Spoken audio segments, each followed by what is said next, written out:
السلام علیکم۔ آج کی ٹاپک میں ہم یہ پڑھیں گے کہ یوریا اور کریٹین کیا چیز ہے۔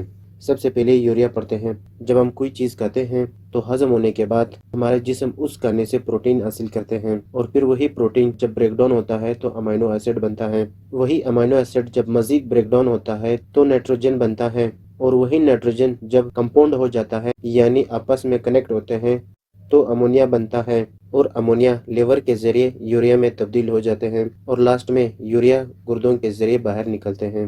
یعنی آپ اس طرح بھی کہہ سکتے ہیں کہ یوریا پروٹین کا ویسٹ پروڈکٹ ہے۔ اب بات کریں گے کن کن بیماریوں کی وجہ سے یوریا کا لیول کم آتا ہے۔ مسکولر ڈسٹروفی، پٹوں کی کمزوری، liver disease, low protein diet, increasing age, عمر کے ساتھ ساتھ پریگننسی۔ اب بات کریں گے کہ کن کن بیماریوں کی وجہ سے یوریا کا لیول بڑھ جاتا ہے۔ یوریا جب بڑھ جائے تو اس عمل کو ایزوٹیمیا کہا جاتا ہے۔ ایزوٹیمیا کے 3 ٹائپس ہیں: pre renal azotemia, renal azotemia, post renal azotemia.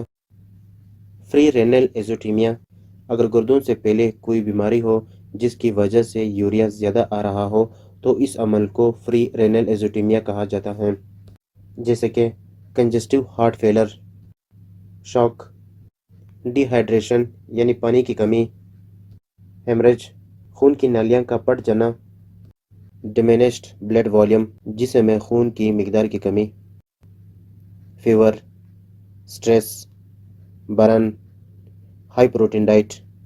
Renal azotemia اگر گردوں کی وجہ سے یوریا بڑھ جائے تو اس عمل کو رینل ایزوٹیمیا کہا جاتا ہے۔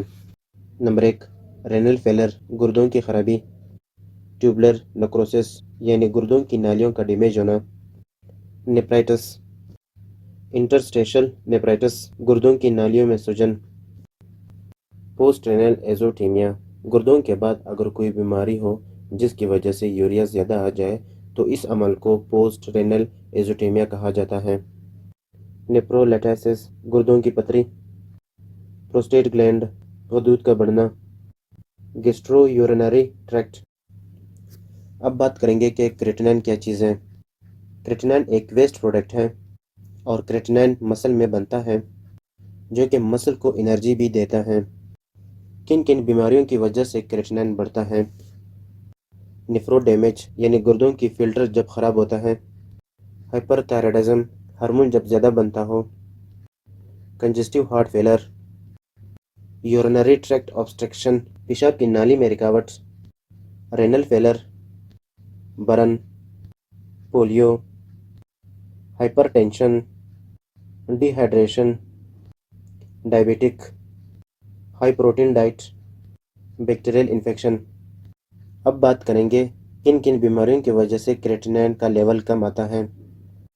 مسکولر ڈسٹروفی، پٹوں کی کمزوری، liver disease, low protein diet, pregnancy, increasing age. ان وجوہات کی وجہ سے کریٹینن کا لیول کم آتا ہے۔ آج کے لیے اتنے ہی کافی۔ اگر آپ کو ٹاپک پسند آ جائے تو لائک، شیئر اینڈ سبسکرائب کریں۔ اللہ حافظ۔